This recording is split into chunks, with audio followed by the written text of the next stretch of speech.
I highly recommend it. It's a lot of hot chocolate at the bottom of this. Excuse me, I am the hot chocolate in this conversation. There you go. Then you are sticking to the bottom of my cup, and it's a little bit nasty. Woo!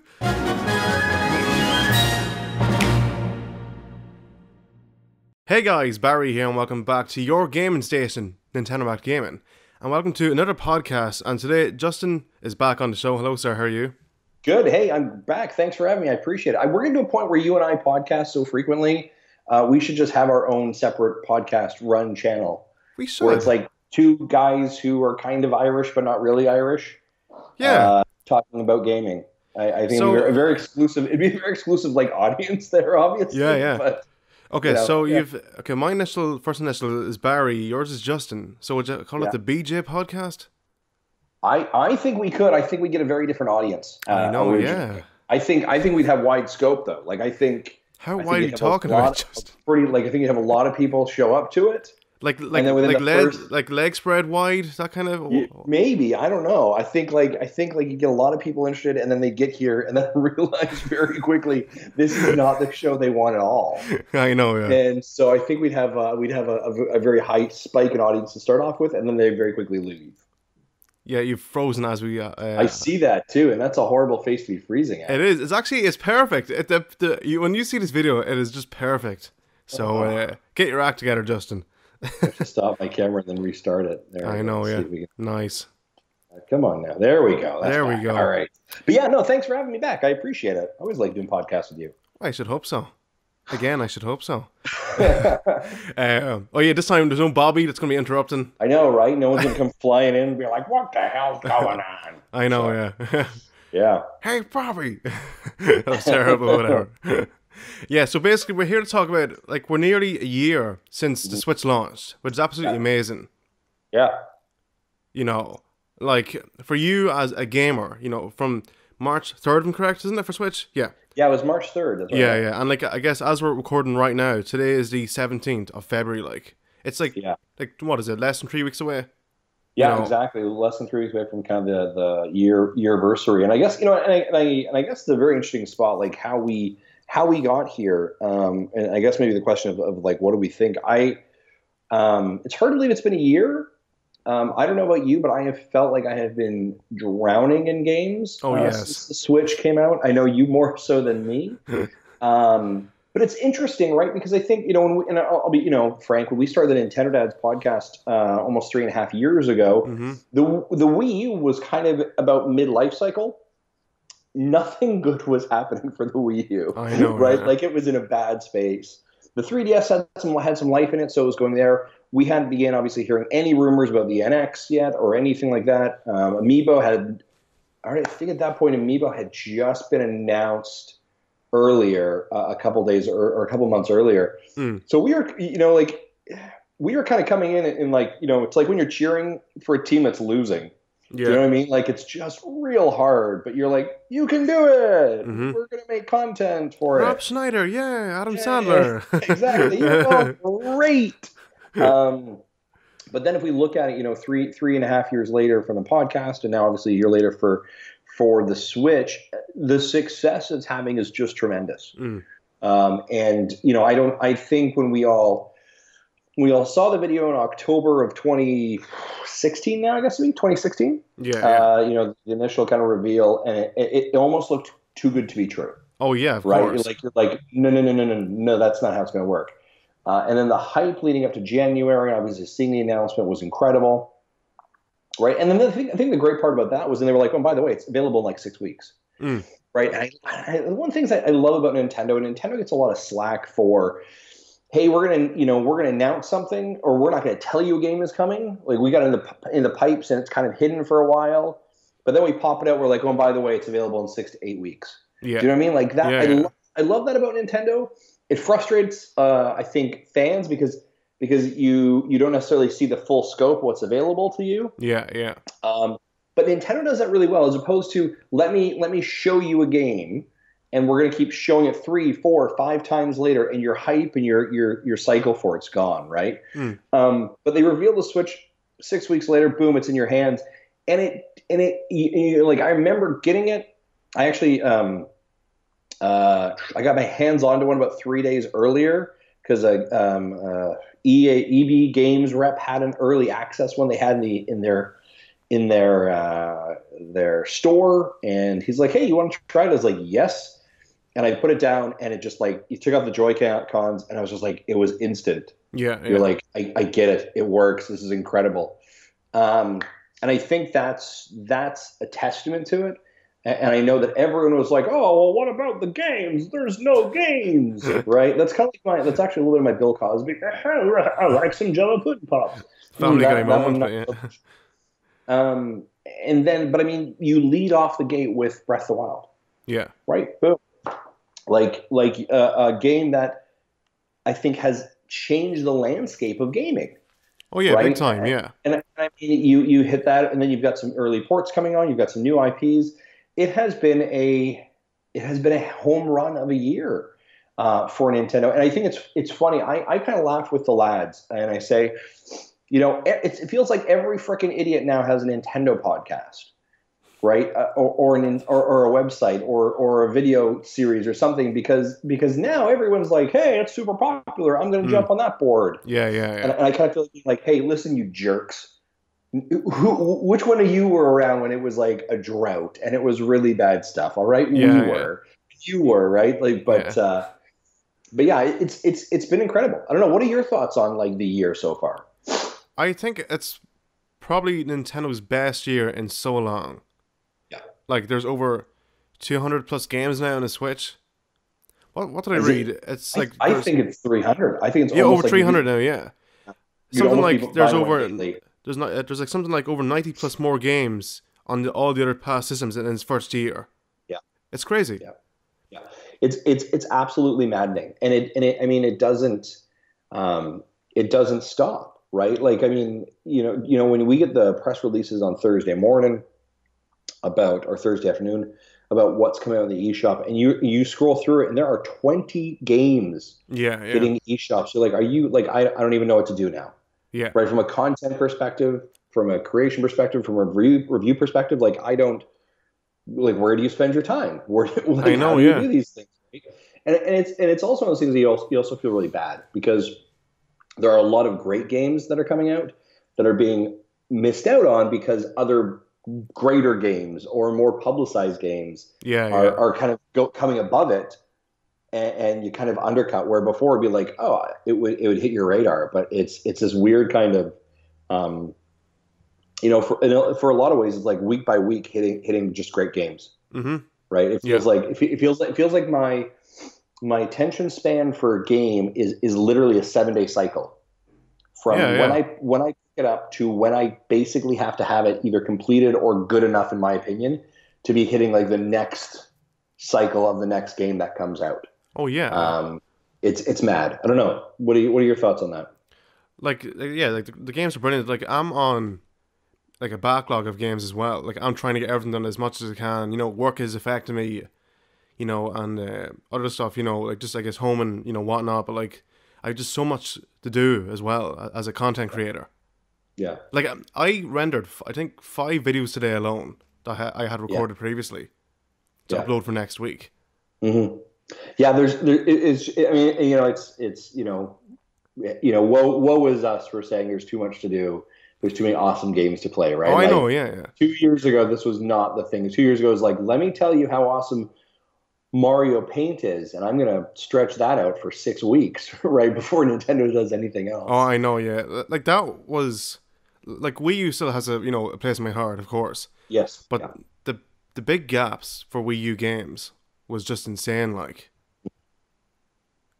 Yeah. I mean, I guess maybe that's the tale of the Switch within the year that I think is more the I guess the thing to celebrate, yeah, right? Is that as opposed to the Wii U, when the Wii U came out, there were these large gaps in time. mm, Where here, what we're seeing is this is a fantastic machine for indies, right? yeah, This and yeah, not only indies that are just hitting same day cycles as we're going to talk about Faye here in a couple minutes, but also great ports of other versions of games that are coming over that are selling more and better than the original first run. So Great example is Super Meat Boy. Mm-hmm. Right, so Tommy and his team ported that out. Tommy and Edwin and his team ported that over in early January, and the results were that they were selling better than when they did the first run of it, right, on the Switch, and that was like, or the first weekend sales were better than any other consoles, right? We've heard that from several developers and producers, is that they're selling better on the Nintendo Switch. Right, so I think indies, it's become just a plethora for new indie content. I think porting over indie content. And I think some of the games, unfortunately, just didn't have as good of traction or visibility on the Wii U. When you look at an install base of less than 14 million, I think fantastic games such as Axiom Verge and Teslagrad, just to name a few, my favorites that were on. And I mean, we can even talk about SteamWorld Dig and SteamWorld Heist, right? All of those that hit on the Wii U in the indie department, and there's like, crickets, because no one's purchased one. There's no hype for it. No one's purchasing those indie games. To then come into an install base where you have over 14 million within the first 9 months. And so it's an absolute makes sense. I heard someone complain about it recently. They're like, feels like it's a great device for just ports and last year's indie games. And I would argue, I think it's, any platform that allows you to have accessibility to that level of games and content that you want is fantastic, right? Oh, yeah. So... But, like, this I don't get, right? The fact that, Super Meat Boy came out on the PS4, and, on Wii U, and then it just sells, like, I know I'm exaggerating, but, like, 1 billion times better on Switch. Yeah. Even though there's less systems sold, compared to PS4, and it's selling better. How does that make sense at all? Yeah, I don't really know why, and I don't know if it's the gamer. I don't know if it's a type of gamer that's attracted to the Switch. Yeah. As opposed to PlayStation or the Xbox. If those are gamers who are more like, hey, I'm really into Gears of War 4 and Halo 5 and the next Call of Duty and FIFA. Yeah. Right. Yeah. I don't. So that, by the way, that's my gamer bro voice. Right, where they just live off of energy drinks and Doritos. By the way, energy drinks and Doritos are not sponsoring this podcast, but if you do want to, contact Barry. We'll take sponsorship money. I think that's the problem, though, is I think when you have really good indie studios with really creative games, unique games, sometimes those consoles have a very specific audience. And I think the nice part about the Nintendo Switch, and I think for a lot of times, Nintendo in general, is that their audience is. I'm sorry, I'm really tired getting back from holidays recently, but sleepy time for Justin. But the audience, I think, sometimes is broader, and I think becomes more accessible to those type of games. So I'm a great example. Some of these games I never had access to. To playing before, and just not having their consoles. And I think that this is fantastic. So I think that's in the story of year one, is the indies. I think is fantastic. I think if there's like hanging your hats on some things, I think indies is one.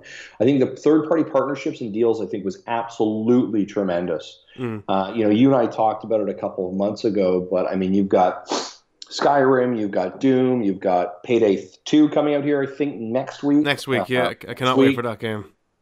Right, you have got obviously the Mario and Rabbids with Ubisoft. Right, you've got these really big. What was the other one?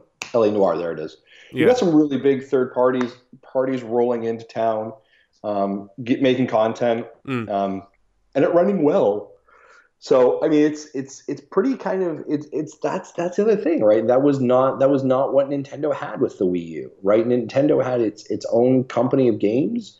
It was starting to foster the indie scene, but not the way that it is now. And it had and third parties weren't developing for it because nothing was selling on it, right? Like we had third parties who were like, why would I do that? Yeah. What game is it? You're a hacker. Oh, shoot. You're a hacker. You're a computer hacker. It's like GTA. It came out on the Wii U, but it was like 7 months later than everywhere else. Oh, Watch Dogs. Watch Dogs, thank you. There it is. It was like my brain could not figure it out. Right? The game comes out. The game comes out almost 9 months after it came out on other consoles and barely sold. Yeah. Right? So I am actually one of the, for me, proud owners of the Wii U. Yes. copy. Yeah. Oh, for the Wii U copy. Okay. Yeah. Yeah. Yeah. And it was a funny thing for me because I was excited for that game. Maybe we'll talk about this a little bit later too. But then when reviews came in for it after for the port, I was like, no, no dice. Yeah. So It's funny because the game Watch Dogs actually looks very nice at night time. Like you see all like the lights and the kind of the shadows and stuff. It actually yeah, runs better somehow. I guess because the lighting and stuff. But yeah, it's like dips to maybe 25 lower, frames per second. yeah, yeah, So, yeah. It's a bit rough. but like it's okay. Actually, there's a game worse than Watch Dogs even on the Wii U. Devil's Third. No, sir. How dare you? No, there's a game called Joe's Diner. Did you ever play it? Really? No. Okay, I'll link you after. Okay, the frame Okay. rate, like no offense to the developer, but the frame rate is god awful. It is so bad. Yeah. I'll take a look at that one. Yeah, I don't know. So as well, like we are here to talk about Fe, or Fia, in Swedish, like it's Swedish for fairy. Yes. So Yeah. what do you say? Fe is I fabulous. I was calling it Fee Fee. for a while, and then I heard someone say no, it is actually Faye. Yeah, Fe. Yeah, So I've been very consciously Faye. Fe. So yeah, Faye. Oh, by the way, Klaus does say hello as well. Oh, it's very kind of him. Thank you. Hello, Klaus. We love you, God. But yeah. So he did tweet out actually today, 8.5 out of 10 for Polygon, 8 out of 10 on Nintendo Life, 10 out of 10 on Nintendo Wire, 9 out of 10 on Go Nintendo, 9 out of 10 PlayStation Lifestyle, 9 out of 10 for Game Revolution, 9.5 out of 10 for App Trigger, and finally 9 out of 10 for Nintendo World Report.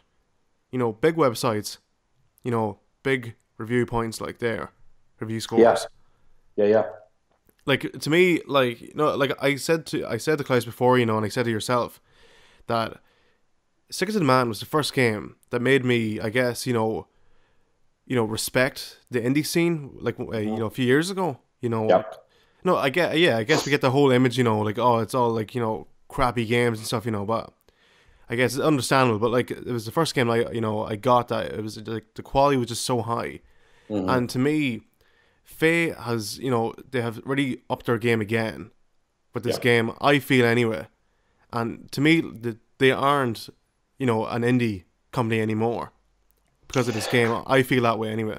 What about you? Yeah. Well, first, if we're just talking about Faye alone, I would agree with that. Like I've had an opportunity to play with it now for several hours. Yeah. To get quite into it, and this was on my radar earlier when it was first announced. I was very interested in it. I thought the art style was beautiful. I thought the concept was very interesting. They did a great job actually on the trailer. I think it was the initial trailer or secondary trailer. Just the cut of it, just the way, and they had I think it was Monsters and Men playing in the background, like the soundtrack. Like it was just like, yeah, that's a really good trailer. Do you know what I mean? So it really had my attention earlier. And actually, in the Nintendo Dads, we named this as one of our top 3 games to look forward to in February. So this was definitely on my radar. So I want to come back to that in a second. But your conversation about indies is interesting. There is this kind of weird stigma about indie studios. Or I think there has been. Yeah. I don't think people like being called indie as well. No, I was talking to a dev who very deliberately said he's like, yeah, I don't like that title at all. Yeah, or I don't think it was indie. It was not more so than indie. No, he was straight out. He didn't like the word indie. Okay. Indie in any way. Yeah. He's like, I don't feel like we're an indie studio at all. We do, and I think when you say indie, there's this kind of connotation around it, right? And I don't know what all of a sudden when all of a sudden you crack out of being the indie category into like a third party. But see, technically, every indie game is a third party game, essentially. Right, exactly, but it's not. But there's a difference, right? Because we wouldn't call Activision an indie studio. We or wouldn't a call big indie EA studio. Yeah. an indie studio, right? So what is it? Is it literally a head count? Right. So in the insurance world, like we have, like if you're under 100 lives, you're called this. If you're over 100 lives, you're called this. Yeah. Right. Is that the way we're looking at it? Like how many head count do you have? If that's the case, then I guess like there's probably tons of indie studios, right? If your head count is over 150, you are a hard dev or bigger dev, right? Yeah, So yeah. so what is that threshold? I would start to argue that when we're starting to see games like Faye come out, Stick It to the Man, and presumably Flipping Death, and even if we look at Imogen Forum's work with Heist and Dig, fantastic work. Rain Games, Tesselgrad, World to the West, right? Like there's just amazing Yeah, content out World there. to the Like, West. Holy crap! That yeah, it's good. like I got it on PS4. Like I just had to get it. Like I bought a physical Yeah. copy when it came out, and like that for me is just so much better than Teslagrad. Yeah, it's a fantastic, and I thought I saw screenshots. We're taking a bit of a side note away from Faye altogether. Yeah, I yeah, think I saw they had some screenshots of a yeah. prequel. Oh yeah, their new game. It's a whole different kind of a game concept altogether. Like that. Well, like they're doing. Yeah, The gameplay wise. yeah. So like where is that line, right? It's a very interesting. It's a very odd place to be. I don't know. Yeah, Nonetheless, but yeah, if we go back, so I don't know. I don't have a good answer for that. But I love the amount of content that's on the device right now yeah, from indies or nindies or whatever you want to call them, right? I think Faye's fantastic. I am really enjoying it. I don't know about you. When I got into it, I struggled the first little bit. mm-hmm. No, it's It was understandable. Yeah, There was like this like 10 minutes where my brain could not functionally, and I record the footage for a let's play to put up there, and I was like, I'm not going to use that footage because it was really bad, because like it was like as if I didn't know how to play a video game, and I yeah, had to like yeah, repurpose my brain from playing 2D platformers like Metroidvania games like Dandara and Owlboy I've been playing recently, to all of a sudden be like, okay, I'm in a 3D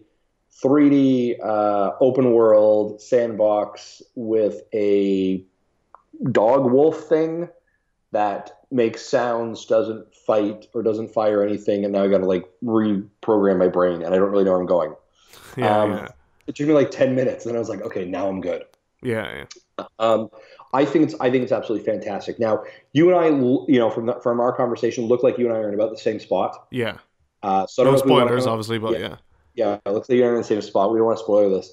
But I think it's absolutely brilliant. There are some things. So I don't know about you. I'm playing on the Wii U, or sorry, not the Wii U. I'm not playing on the Wii U. I'm playing on the Nintendo wow. Switch, Wait a right? sec. How have you got Faith for Wii U before me? Right? Playing on the Nintendo Switch. One of the first things that I did is I turned off. Like, here's my pro tip for you: the sound. When you're trying to like get them to speak together. Mm-hmm. I turned that off of my motion tilt on my controller. Oh, you can use the right analog I would stick. I did right. That was the first thing I did, because this was like it. Like, I appreciate what you're trying to do there, but I was struggling. Yeah, yeah, yeah. I was having a That's hell of fair. a time Yeah, with that. yeah, So I switched over that, and then I was like, ooh, we're smooth sailing now. yeah, It's such an interesting game. I was talking about it with my wife because she's like, oh, 'cause I was playing the big screen downstairs. She's like, oh, that's a new game. I said, yeah. She said, looks kind of cool. Like, that's pretty neat art style stuff. It was like, yeah, it's really cool. And I said to her, I said, imagine playing a game where there is no dialogue and there are no written clues. It is just sound. yeah, yeah, And she's like, well, how do you know you're going in the right place? And I said, I don't. Like, yeah. that was the rub of it. I was like, I really don't. It's a complete open world Uh, exploration that I hope I'm going in the right way, but I'm not 100% sure.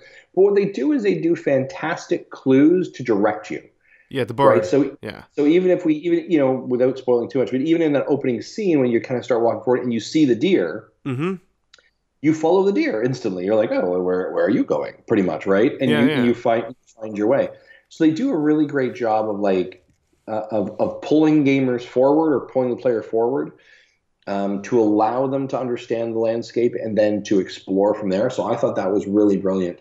And then I do appreciate the fact that there is, and I think you probably discover it now.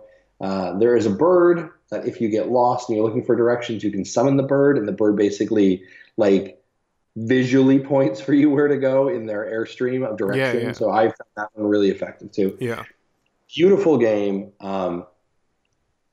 It's an amazing story, again, with no words, right? No Mm-hmm. words, no written dialogue, but it is a really, you understand the story quickly. You care for the story. There's a scene where, and I guess we're going to get a little spoiler information here. There's a scene where the Silent Ones, this is kind of your first introduction to the Silent Ones, Yeah. and they attack the deer that you've been following, that you kind of made a friend with, and I was like, oh no! Actually, I must add, the only way you know what the enemies are called is actually from the trailer, if I'm correct. Correct. There's there's no words at all in the game on telling you what it is. Yeah, yeah. There is no kind of like gallery of like, here's who these things are. Yeah, right? Exactly. Yeah. Yeah. And then there was another. So I was like, no, I felt really bad. And the Silent Ones are so they're as opposed to the world that feels so alive and fluid and warm. Silent Ones are very cold. They're very visually striking, like very. Well, they're not organic. They don't feel alive in that way. And then even the sound they make when they're attacking. Is such the contrast to the environmental sounds that you hear, right? I mean, if there's anything to really hang your hat on for this game, is to say it has an amazing soundtrack, right? Amazing score and amazing sound cues, and it has to, right? When a game is solely based on those things, and your entire purpose of communication is by sound wave, you kind of have to be really good at that. And I thought they did a fantastic job.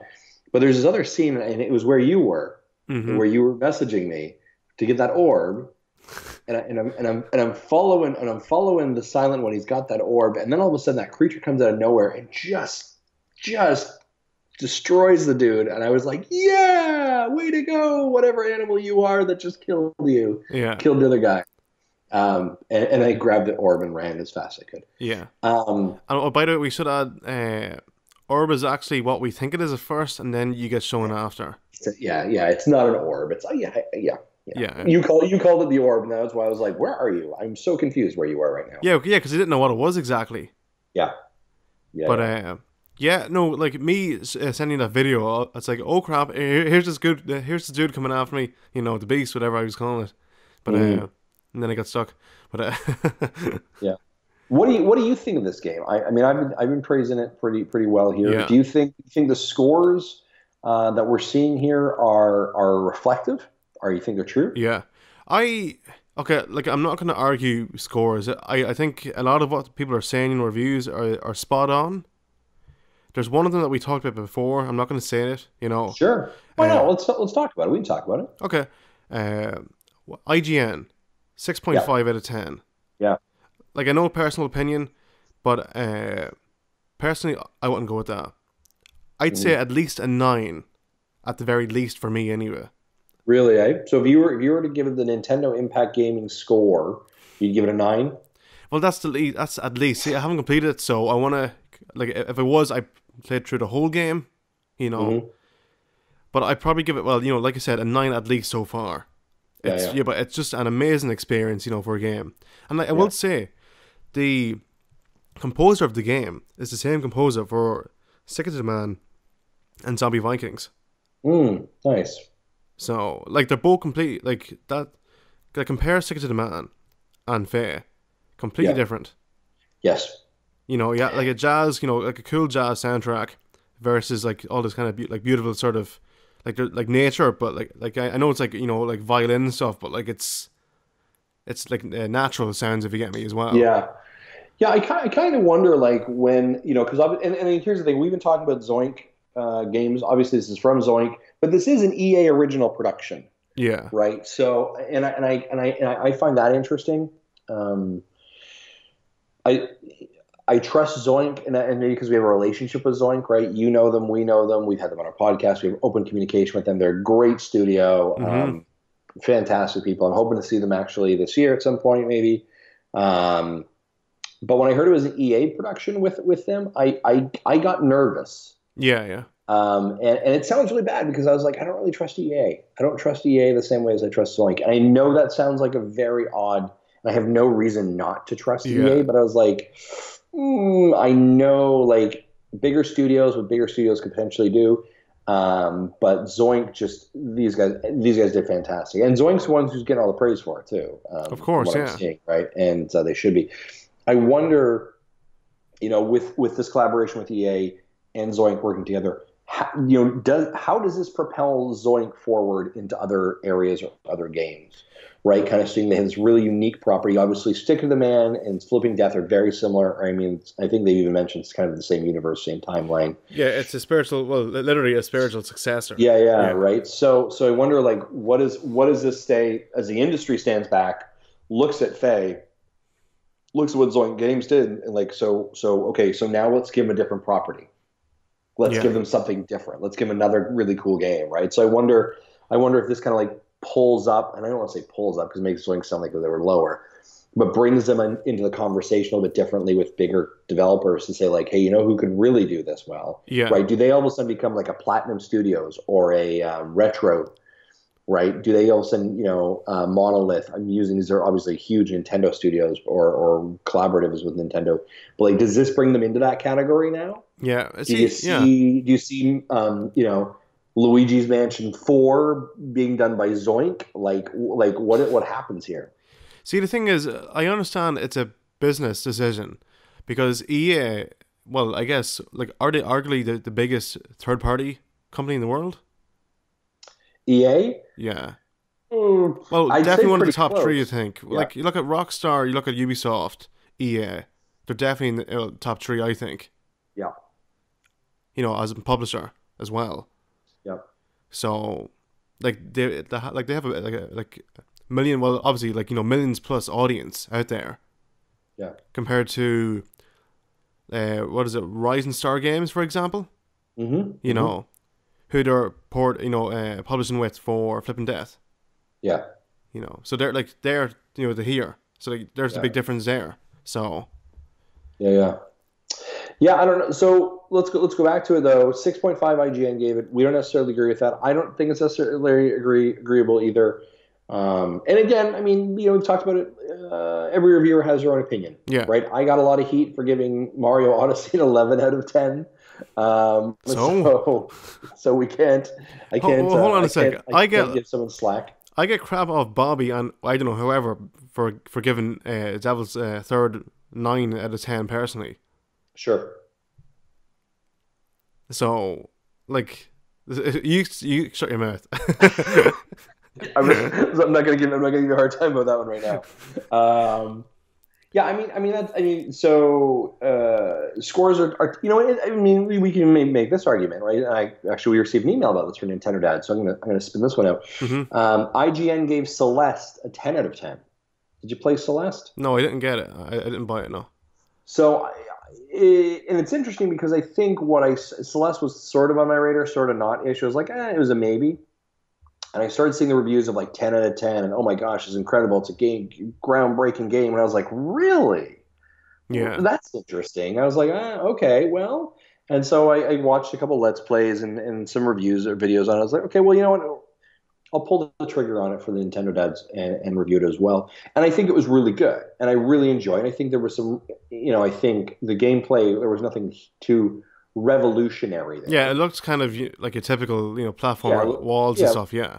Exactly. And I mean, coming right off of having played Super Meat Boy in early or January. Slime Sand even? Would that kind of be something? More Super Meat Boy-ish. Okay. So it kind of felt like, I've kind of done this before, right? Like I kind of know where we're at. Like it's nothing too new here. But I think the interesting part about it, what grabbed people, was the story. Right. Right. Story's topic regarding depression and mental anxiety and mental problems. I think that's the thing. When we can get into video games as an art form that tells stories that are compelling like that impact people, and I think that. Obviously, people get emotional, and games impact people in different ways, right? But I think when we begin to tackle deep problems or deep social concerns like anxiety or mental issues, I think that's a different level of storytelling, right? And I would argue that Faye is doing that also, right? I think Faye is doing that through talking about what's the word I'm looking for? Balance. Right, and environmental balance, and environmental care, and animals and extinction, and just that kind of cohabilitation or coexisting. Yeah. And I think that's an incredible story, right? I kind of said to my wife jokingly, I said, if this was 1990, this would have been like Fern Gully, the Last Rainforest kind of game. All right. Right, just because it's all about that kind of, it's all about coexistence, right? It's all about being safe. It's all about being the environment, Yeah. care of each other and animals, and just that good feelingness of it.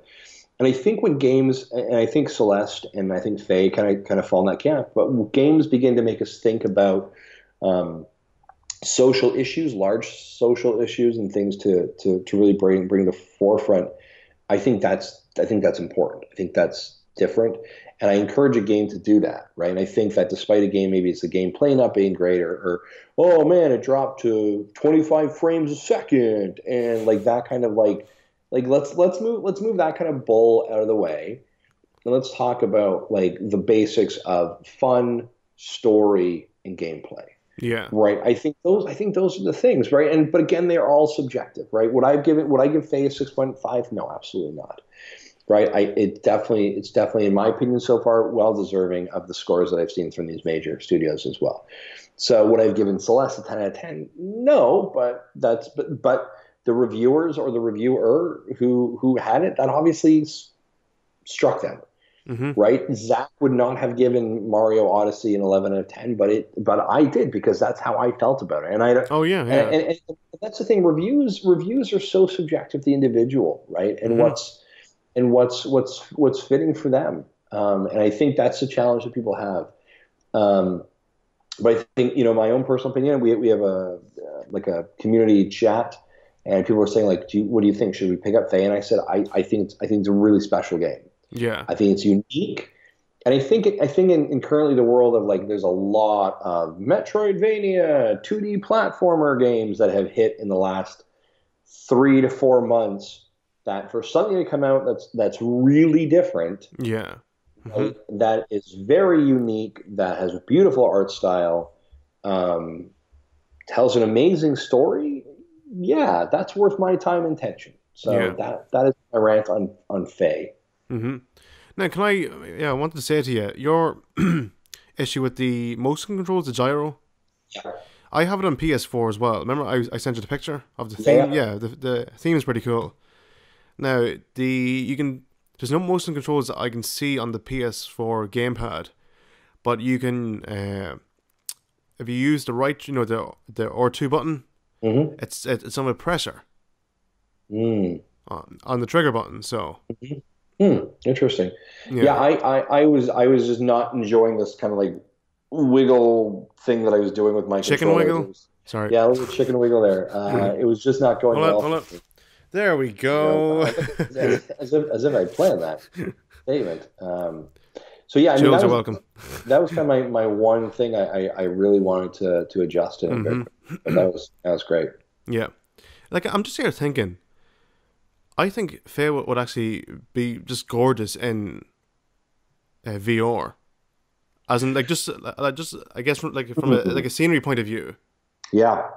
Yeah, from an immersion perspective, I absolutely agree with that. Right, I think that would really be kind of killer. And I mean, not to spoil it, excuse me, at some points, but I mean, there's opportunities for you to go first person view with some of the silent ones, right? And Holy crap! That'd be pretty killer. The first time I saw it, I was like, "Oh, what the hell's going on here?" Spoiler, by the way. Yeah. Again, it was one of those situations where I was like, I did not expect that at all. Know what's going on here in any way. And like, I actually like stared at my screen, probably just left it there. Like, I thought there was a cut scene I was maybe seeing, and I was like, just gonna leave it here, and like nothing happened, and I was like, oh, maybe something froze. And then I kind of like hit the forward stick, and I was like, oh no, I'm moving. Oh, okay, this is different. So yeah, I mean, that's the thing, right? Is it really is all about you discovering it yourself, right? And Yeah. that's so cool, so cool.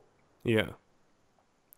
All right, is there anything else you want to talk about, Faye, before we wrap up? Is there anything else I want to talk about, Faye? I think it's fantastic. I think Zoink games and EA Originals, I think, have outdone themselves. I think if you are looking for a really cool gaming experience, this is an absolute must. I know that a lot of people are kind of, I think, feeling tired from some of the games that we've played, and there's been a lot of stuff pushed out, and I think it's hard to, especially on the Nintendo Switch, trying to find the gems that kind of come to the top. But I think this is definitely Definitely one of them that you should not be passing. Yeah, no, like yeah, for me, it stands out of all the games. You know, like that's no disrespect to any other developer, Hmm. like, Yeah. but this just stands out on top of them, like Yeah. over the past few weeks, definitely. Yeah. Now, would you like maybe some figures, for your Switch, some Faye figures? Oh, would I like some amiibo for them? Yeah, I that'd be you know cool. that would be cool. I'm so at odds with the amiibo situation because I would like to see them do some of the indie games. I'd like to see a Rusty. I'd like to see a Faye. I think that'd be pretty cool. Even some of the guys from Teslagrad. I think would be Hmm. pretty awesome. But yeah, I think that'd be awesome to see a Faye statue.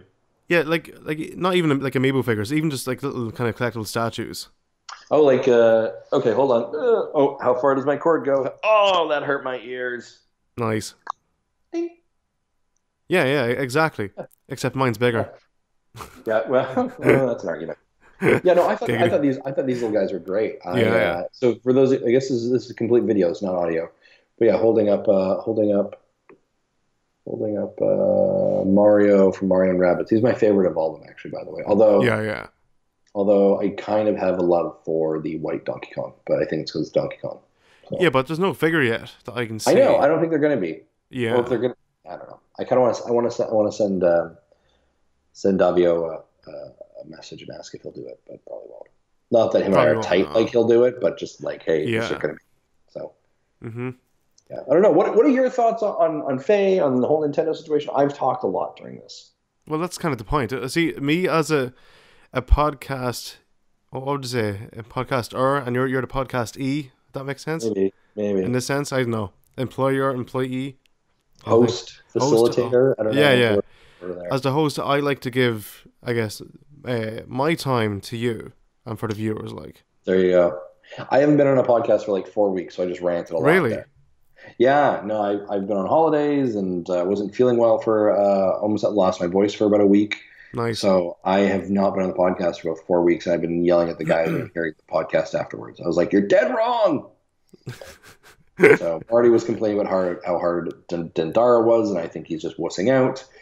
And then they all believe that the 3DS should be dead and should not be making games for it anymore. And I believe they're completely idiots Yeah, because Nintendo still needs to have the 3DS because it's for a dedicated market of young gamers. It's all a rant, really. yeah. So yeah.